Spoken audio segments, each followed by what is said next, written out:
નમસ્કાર વિદ્યાર્થી મિત્રો, આજે આપણે નેક્સ્ટ લેક્ચર માટે મળ્યા છીએ સીસી બોટની 314. ઓકે, અગાઉ આપણે લેક્ચરમાં જોઈ ગયા છીએ કે પ્રમાણિત વિચલન શું છે. તો ફરી એકવાર હું તમને પ્રમાણિત વિચલનની જે એની લાક્ષણિકતાઓ છે એની વિશે માહિતી આપીશ. અત્યારે પ્રમાણિત વિચલન પહેલાં આપણે જેનો અભ્યાસ કર્યો એ જે હતું એ સરેરાશ વિચલન હતું. અને આપણે જોઈ ગયા છીએ એક્ઝામ્પલની મારફતે પણ કે સરેરાશ વિચલનની ગણતરીમાં બધા જ ચિહ્નોને ધન ગણવામાં આવે છે, એટલે કે ચિહ્નોની અવગણના થાય છે. અને આ મુશ્કેલીઓનું નિવારણ કરવા માટે પ્રમાણિત વિચલનની ગણતરી કરવામાં આવે છે. હવે પ્રમાણિત વિચલનમાં શું હોય છે કે ધન અને ઋણ આ જે બંને ચિહ્નોવાળા વિચલનોનો વર્ગ કરવામાં આવે છે. એટલે વર્ગ કરવામાં આવે એટલે જે ઋણ ચિહ્ન છે એ આપોઆપ ધન થઈ જાય છે. તેથી બેઝિક કોઈપણ ચિહ્નોની અવગણના થતી નથી. હવે એની જે વ્યાખ્યા છે મેં તમને કીધું હતું કે તમે સૂત્ર પરથી પણ વ્યાખ્યા યાદ રાખી શકો, યા તો વ્યાખ્યા પરથી સૂત્ર બનાવી શકો, બરાબર. તો જે પણ આપેલા પ્રાપ્તાંકો હોય એમાંથી શું કરવાનું છે કે એને સરાસરી અથવા સરેરાશ કિંમતને બાદ કરવાની છે. હવે સરાસરી કિંમતને બાદ કરતાં જે તફાવત મળે એ તફાવતનો શું કરવાનો છે? વર્ગ. એ તફાવતના જે વર્ગોનો સરવાળો છે એને કુલ સંખ્યા વડે ભાગતા જે પણ ભાગાકાર મળે છે એ ભાગાકારના વર્ગમૂળને પ્રમાણિત વિચલન કહેવાય છે. એ આપણે કાલે જોઈ ગયા હતા.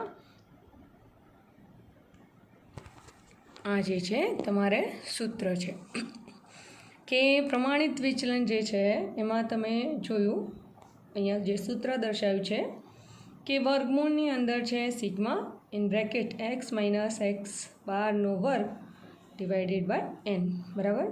એટલે કે વ્યાખ્યા શું હતી કે જે પણ આપેલા પ્રાપ્તાંકો છે દેટ મીન્સ x, બરાબર, એમાંથી સરાસરી અથવા સરેરાશ કિંમતને બાદ કરતા, એટલે કે બાદ એટલે માઇનસ, સરાસરી સરેરાશ એટલે આપણે કહીશું x બાદ. આ બંનેના જે પણ તફાવત આવે એનો જે સરવાળો છે એનો આપણે શું કરવાનો છે? વર્ગ. અને એને આપણે કોની વડે ભાગવાનો છે? આપેલી સંખ્યા વડે, બરાબર, અથવા તો આપેલા પ્રાપ્તાંકો વડે.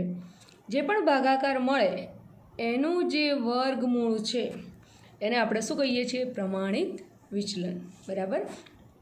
આ સૂત્રને તમે એ રીતે પણ લખી શકો કે સિગ્મા dA² ભાગ્યા n, dA² x minus x બારની જગ્યાએ પણ તમે લખી શકો. હવે જે સૂત્રમાં જે ડિનોટ કરે છે એ શું છે? તો x એટલે મેં તમને કીધું કે પ્રાપ્તાંક, x બાર એટલે કે સરેરાશ સરાસરી કિંમત એ જે છે મધ્યક, અને n એ શું છે? રકમોની સંખ્યા.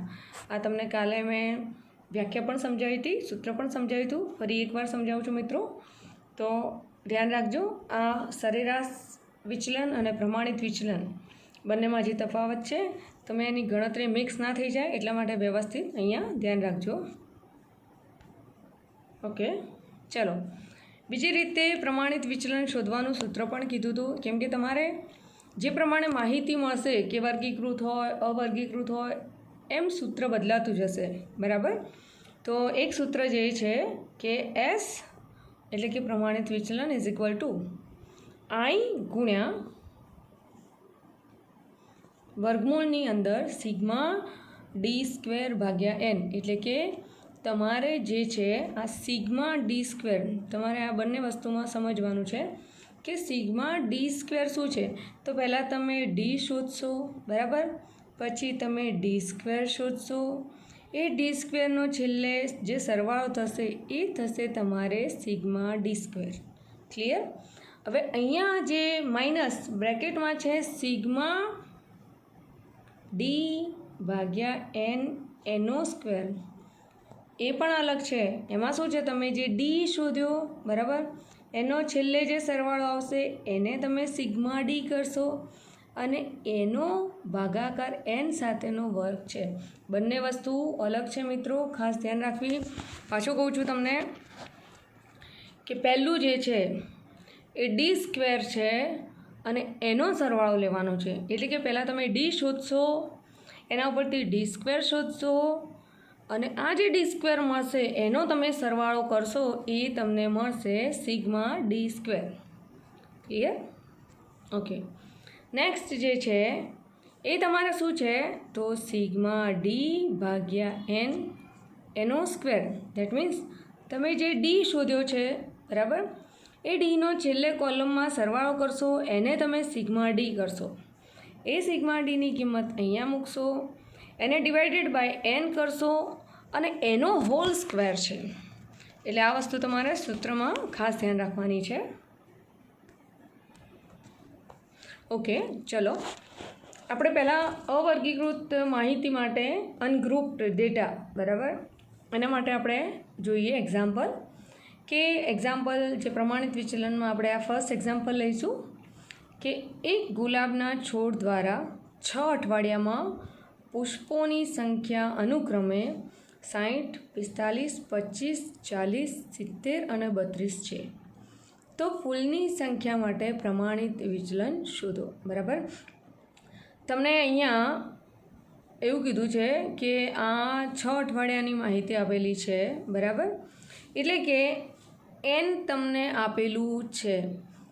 જ્યારે ઘણી વખતે કેવું તમને 2 માહિતી આપેલી હોય છે બરાબર, કે ભાઈ આટલું છે તો આટલા, આટલું છે તો આટલા. અહીંયા એવું છે કે અઠવાડિયું જે છે એ ફિક્સ છે કે 6 અઠવાડિયા. દેટ મીન્સ કે n = 6 એ તમને આપેલા છે. હવે તમારે જે પ્રાપ્તાંકો છે ફૂલની સંખ્યા એને તમારે x બરાબર, ફર્સ્ટ કોલમમાં મેં જે દર્શાવ્યા છે આ જે છે કે ફૂલની સંખ્યા એટલે કે x, એમાં તમારે છે 60, 45, 25, 40, 70 ને 32 બરાબર. હવે આમાં પ્રમાણિત વિચલન શોધવા માટે તમે 2 સૂત્રોનો ઉપયોગ કરી શકો. પહેલાં હું તમને સૂત્રની સમજ આપીશ, પછી હું તમને આગળ દાખલો, કેમ કે સૂત્રના આધારે તમને ખબર હોવી જોઈએ કે તમારે શું નેક્સ્ટ કયું કોલમ શોધવાનું છે અથવા તો તમને કઈ માહિતીની જરૂર છે. તો હું તમને ઓકે ચલો ફર્સ્ટ જે ફોર્મ્યુલા છે અથવા જો ફર્સ્ટ જે સૂત્ર છે S = વર્ગમૂળમાં સિગ્મા x માઇનસ x બારનો વર્ગ ભાગ્યા n બરાબર.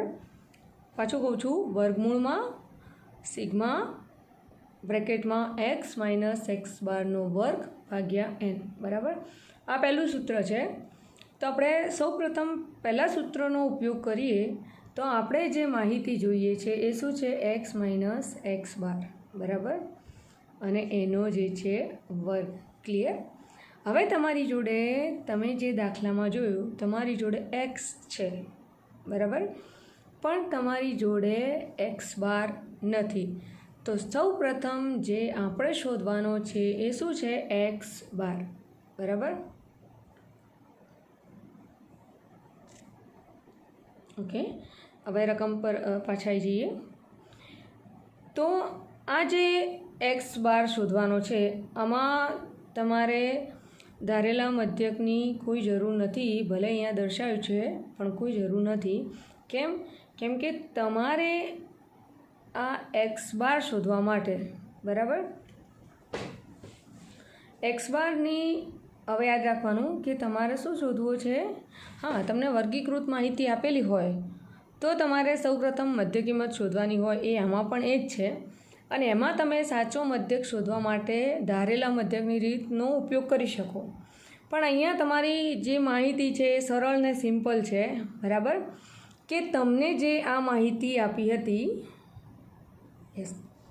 આ જે માહિતી છે એ તમે આપેલા પ્રાપ્તાંકોની સંખ્યા છે. અહીંયા તમારી જોડે n = 6 છે બરાબર. હવે તમે આનો સરવાળો કરો આજે ફર્સ્ટ કોલમનો, તો તમને જે સરવાળો મળશે સિગ્મા f કેટલો છે 272. તો તમે મધ્યક શોધવા માટેનું આપણી જોડે જે સૂત્ર છે એ સૂત્ર છે x બાર એટલે કે સાચો મધ્યક = સિગ્મા f ભાગ્યા n. આ જે તમારે સૂત્ર યાદ રાખવાનું છે બરાબર. જ્યારે માહિતી સરળ હોય તો તમે x બાર આ રીતે શોધી શકો.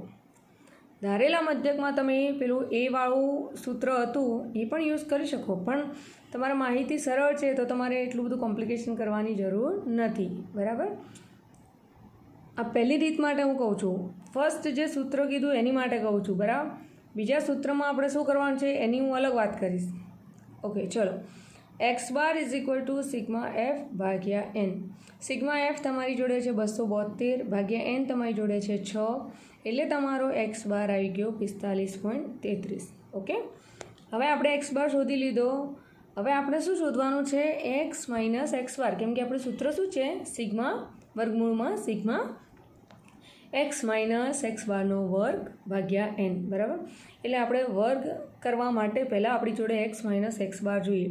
તો આપણી જોડે આ માહિતી છે એક્સ માઇનસ એક્સ બાર આપણને મળી ગયા 45.33. ચલો, તો હવે દરેકની કરી લઈએ. તો પહેલું છે એક્સ માઇનસ એક્સ બાર, તો 60 માઇનસ 45.33, તો તમારો જવાબ આવશે 14.67, બરાબર. બીજી માહિતી છે 45 માઇનસ 45.33, તો પહેલી માહિતી કરતાં આજે એક્સ બારવાળી માહિતી મોટી છે, તો તમારો જવાબ કેવો આવશે? માઇનસમાં આવશે, બરાબર. માઇનસ 0.33. આ રીતે તમને બધી માહિતી મળશે. હવે આપણે જો અહીંયા માઇનસ ચિહ્નો આવ્યા છે, પણ આપણે માઇનસ ચિહ્નોને અવગણવાના નથી. કેમ કે એનો શું થઈ જશે? વર્ગ થઈ જશે. જ્યારે એનો વર્ગ થઈ જશે ત્યારે માઇનસ ચિહ્ન ઓટોમેટિક પ્લસ થઈ જશે, બરાબર. હવે આપણે એક્સ માઇનસ એક્સ બારનો વર્ગ શોધીએ. તો એમાં તમે જુઓ 14.67નો વર્ગ કરશો તો તમને 215.20, 0.33નો વર્ગ કરશો તો તમને માઇનસ 0.33નો, તો આ રીતે, બરાબર. આ રીતે તમને બધાના વર્ગ મળી જશે. હવે આ વર્ગ મળ્યા પછી પણ આપણે શું જોઈએ છે? તો સિગ્મા એક્સ માઇનસ એક્સ બારનો વર્ગ, એટલે કે આ જે એક્સ માઇનસ એક્સ બારનો વર્ગ મળ્યો એનો પણ સિગ્મા, એટલે કે એનો પણ સરવાળો. તો આ જે બધી વેલ્યુ મળી એ વેલ્યુનું તમારે શું કરવાનું છે? સરવાળો કરવાનો છે. ક્લિયર? હવે આપણને પહેલાં સૂત્ર પ્રમાણે આટલી માહિતી જોઈતી હતી. હવે જે આ માહિતી છે એને આપણે સૂત્રમાં મૂકીએ. ઓકે, ચલો. તો એક પ્રમાણિત વિચલન S ઇઝ ઇક્વલ ટુ વર્ગમૂળમાં સિગ્મા એક્સ માઇનસ એક્સ બારનો વર્ગ ભાગ્યા એન. હવે આપણી જોડે સિગ્મા એક્સ માઇનસ એક્સ બારનો વર્ગ એ આપણે શોધી લીધું છે. એ જે આપણને મળ્યો છે અહીંયા દર્શાવ્યું છે 1443.28 ભાગ્યા એન. એન આપણી જોડે છે 6. હવે એનો પહેલાં ભાગાકાર કરવાનો. એ ભાગાકાર કર્યો એ જે વર્ગમૂળમાં તમે દર્શાવ્યું એનો તે આવશે જવાબ શું છે? 240.54. એનું વર્ગમૂળ શોધશો તો શું આવશે? 15.50, બરાબર. આ થઈ ગઈ પહેલી રીત. હવે આપણે બીજી રીત માટે મૂકીશું. બીજી રીત માટે જે સૂત્ર છે એ શું છે? S ઇઝ ઇક્વલ ટુ વર્ગમૂળમાં સિગ્મા ડી સ્ક્વેર ભાગ્યા એન માઇનસ સિગ્મા ડી ભાગ્યા એન એનો સ્ક્વેર. જે મેં તમને માહિતીમાં પણ સમજાવ્યું છે કે સિગ્મા ડી સ્ક્વેર એટલે કે ડી સ્ક્વેરનો સરવાળો છે, અને પેલો જે છે આખા કોલમની ગણતરી કરીને પછી એનો વર્ગ કરવાનો છે. ઓકે, તો આ પ્રમાણે આપણને જે માહિતી જોઈએ છે, બરાબર, એ માહિતી શું છે? પહેલી તો છે સિગ્મા ડી સ્ક્વેર, બરાબર. બીજી માહિતી જે છે કે સિગ્મા ડી, એટલે કે આપણે શું શોધવાનું છે? તો એક તો ડી શોધવાનો છે, પછી ડી સ્ક્વેર શોધવાનો છે, બરાબર. આ ડી પણ શોધવાનો છે અને ડી સ્ક્વેર પણ શોધવાનો છે. તો ચલો પાછા આપણે રકમ તરફ જઈએ. ચલો, હવે આ જે કોલમ છે અત્યારે એને તમે ભૂલી જાઓ. આપણે પહેલી રીત માટે યુઝ કર્યું હતું. હવે આપણી જોડે પહેલું કોલમ છે ફૂલની સંખ્યા એક્સ. ઓકે, હવે આપણી જોડે જે માહિતી છે આપણે બીજી રીતથી કરવું છે. તો બીજી રીતમાં આપણે શું જોઈએ છે? એક તો ડી અને ડી સ્ક્વેર જોઈએ છે, બરાબર. તો ડી હશે તો ઓટોમેટિક તમને ડી સ્ક્વેર મળી જશે, પણ ડી જોઈએ છે. તો ડીનું સૂત્ર શું હતું? એ આપણે સરેરાશ વિચલનમાં જોયું હતું કે એક્સ માઇનસ એ, બરાબર. હવે આ એ શું છે? એ મેં તમને કીધું હતું કે એ એટલે કે ધારેલો મધ્યક. હવે આપણને આ સૂત્ર માટે ધારેલા મધ્યકની જરૂર પડશે, બરાબર. હવે તમે આ જે માહિતી છે એમાંથી કોઈ એકને મધ્યક ધારી દો. યાદ રાખવાનું મિત્રો, આ હું બીજી રીત માટે કહું છું. એટલે તમે એને ધારી દીધો 40, બરાબર. હવે ચલો આપણે પહેલાં સૌપ્રથમ ડી શોધીશું. ડીનું સૂત્ર મૂકીએ એક્સ માઇનસ એ, બરાબર. એક્સ એટલે કે 60, એ એટલે આપણે ધારી લીધો 40, બરાબર. તો 60 માઇનસ 40 20, 45 માઇનસ 40 5, 25 - 40 એટલે -15, 40 - 40 એટલે 0, 70 - 40 એટલે 30 અને 32 - 40 એટલે -8. હવે આપણને શું જોઈતું હતું? એક તો સિગ્મા ડી જોઈતો હતો, બરાબર? એટલે કે આ જે ડી મળે એનો સરવાળો કરી દો. તો મેં જે પ્રમાણે કીધું હતું કે માઇનસ માઇનસનો સરવાળો કરો, પ્લસ પ્લસનો સરવાળો કરો, જે મોટી સંખ્યામાંથી નાની સંખ્યા બાદ કરો, ચિહ્ન મોટી સંખ્યાને રાખવાનું. તો સિગ્મા ડી તમારે કેટલો આવશે ભાઈ? 32, બરાબર. હવે તમારે જે માહિતી જોઈએ છે એ કેવી માહિતી જોઈએ છે? D square. કેમ કે તમારે જોઈએ છે sigma D square. Sigma D square કરવા માટે તમારે સૌપ્રથમ જે માહિતી જોઈશે એ શું છે? D square. તો ડી આપણી જોડે છે, એના ઉપરથી ડી સ્ક્વેર શોધવો ઇઝી છે. 20 છે, 20નો વર્ગ કરો 400, 5 છે એનો વર્ગ કરો 25, 15નો વર્ગ કરો બરાબર 225, પછી તમારે 30નો વર્ગ કરો તો 900, -8નો વર્ગ કરો 64, માઇનસનો વર્ગ કરીશું એટલે કેવું થઈ જશે? ધન થઈ જશે. હવે આ બધી સંખ્યાઓમાં વર્ગમાં કરી એટલે ધન થઈ ગઈ છે. હવે એના પરથી તમે બધી સંખ્યાનો સરવાળો કરી દો તો તમને મળી જશે sigma D square. Sigma D square તમને મળ્યો 1614. હવે તમારી જોડે સિગ્મા ડી પણ છે, સિગ્મા ડી સ્ક્વેર પણ છે અને તમારી જોડે એન પણ છે.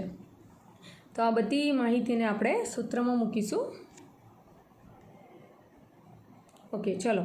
બીજું જે સૂત્ર હતું કે વર્ગમૂળમાં આ જે ફોર્મ્યુલા છે સિગ્મા ડી સ્ક્વેર ભાગ્યા એન માઇનસ સિગ્મા ડી ભાગ્યા એનનો સ્ક્વેર. ઓકે, ચલો. સિગ્મા ડી સ્ક્વેર આપણને કેટલા મળ્યા? 1614 ભાગ્યા એન એટલે આપણને ખબર છે 6, માઇનસ સિગ્મા ડી કેટલા મળ્યા? તો 32 ભાગ્યા 6 એનો વર્ગ. પહેલાં તમારે આ બંનેનો ભાગાકાર કરી દો તો તમને જવાબ મળ્યો 269, માઇનસ પહેલાં તમારે 32 ને 6નો ભાગાકાર કરવાનો એટલે કે 32 ભાગ્યા 6 એનો વર્ગ કરવાનો, બરાબર? તો તમને આન્સર મળશે 5.33 એનો વર્ગ. હવે સૌ પ્રથમ પહેલાં માઇનસ નહીં કરી લેવાનું, તમારે 269 તો એમને એમ રહેશે. પહેલાં 5.33નો વર્ગ કરવાનો એટલે તમારે વર્ગ આવશે 28.40. હવે આમાંથી માઇનસ કરો એટલે આવશે 240.6. હવે આનું વર્ગમૂળ શોધો એટલે 15.51, બરાબર? એટલે તમારો જવાબ આવ્યો 15.51. અહીંયા પણ તમારો જવાબ આવ્યો આ, બરાબર? એટલે તમે કોઈ પણ ફોર્મ્યુલા યુઝ કરી શકો. મોસ્ટલી આ ફોર્મ્યુલા તમને વધારે સારું રહેશે. એટલે તમે જે બીજા નંબરનો ફોર્મ્યુલા છે એ યુઝ કરીને ગણતરી કરી શકો છો.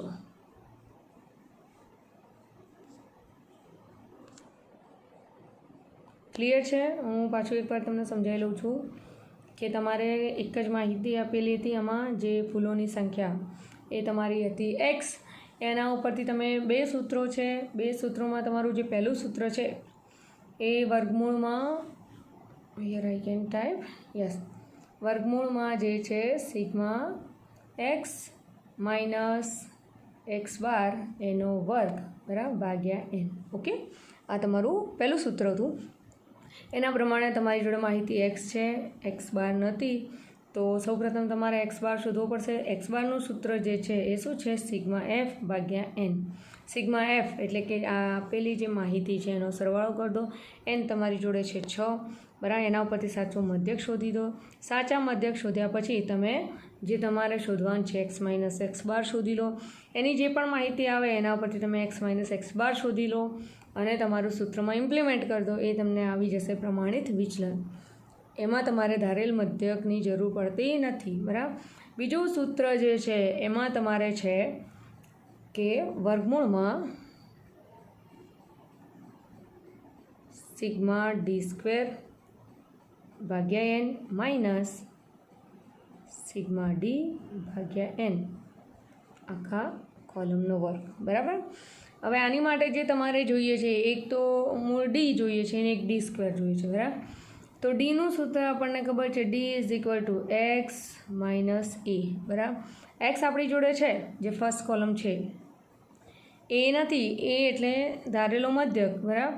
તો હવે એક્સમાંથી જ તમે કોઈ એક મધ્ય કિંમત લઈ લો એટલે આપણે ધારી લઈએ. એને આપણે ધાર્યો કે 40, બરાબર? હવે શોધી લો તમે એક્સ માઇનસ એ, તો તમને આ મળશે. હવે એનો જે સરવાળો કરશો એટલે તમને મળશે સિગ્મા ડી. આમાં તમને માઇનસ વેલ્યુ પણ મળી શકે, પ્લસ વેલ્યુ પણ મળી શકે, અથવા બંને પણ મળી શકે, બરાબર? હવે એના ઉપરથી તમે ડી સ્ક્વેર શોધી લો.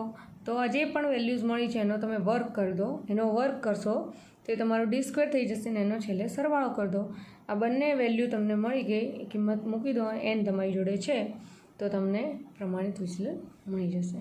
બરાબર, આગળ વધીએ. બરાબર, ઘણી વખતે વર્ગીકૃત માહિતીમાં પ્રમાણિત વિચલન નીચેના સૂત્ર દ્વારા પણ શોધવામાં આવે છે કે અહીંયા તમારે જ્યારે બે માહિતી આપેલી હશે એ સૂત્ર આપણે ઇમ્પ્લિમેન્ટ કરીશું ત્યારે સમજાવીશું કે પ્રમાણિત વિચલન S ઇઝ ઇક્વલ ટુ આ જે એનું જ સૂત્ર હતું, ખાલી અહીંયા F ને અહીંયા F, એની કોઈ જરૂર નથી એસ સચ. બરાબર,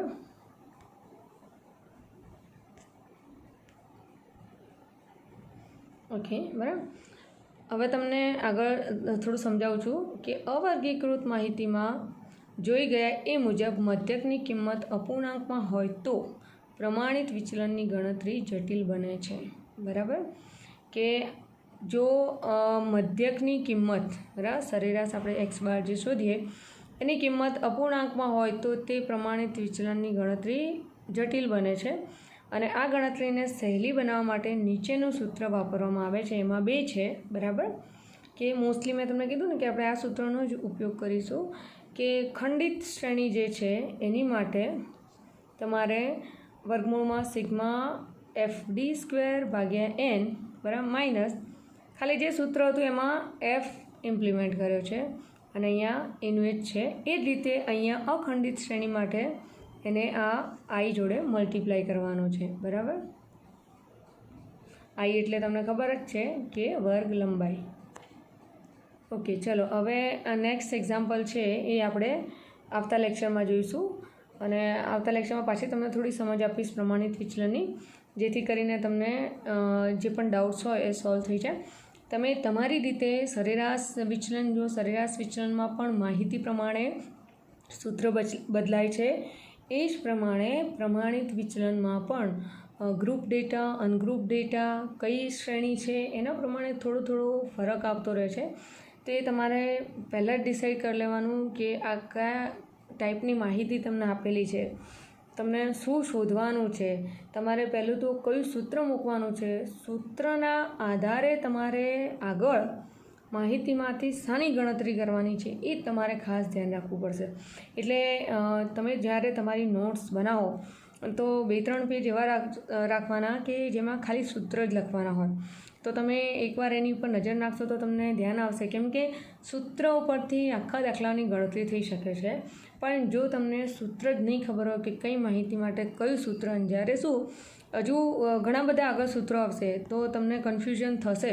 એટલા માટે પ્રેક્ટિસ જરૂરી છે અને જેમ જેમ પ્રેક્ટિસ કરશો એમ તમારું કન્ફ્યુઝન ક્લિયર થતું જશે. અને તમને કોઈ પણ ડાઉટ હોય તો મને ફોન કરી શકો છો અથવા તો તમે તમારા આજે એમાં છે ને કમેન્ટ્સ પણ લખી શકો છો અથવા પર્સનલી મને વોટ્સઅપ પર તમે મેસેજ કરજો તો શું હું તમને નેક્સ્ટ લેક્ચરમાં એ તમારા ડાઉટ્સ જે છે એને સોલ્વ કરી શકું. Thank you.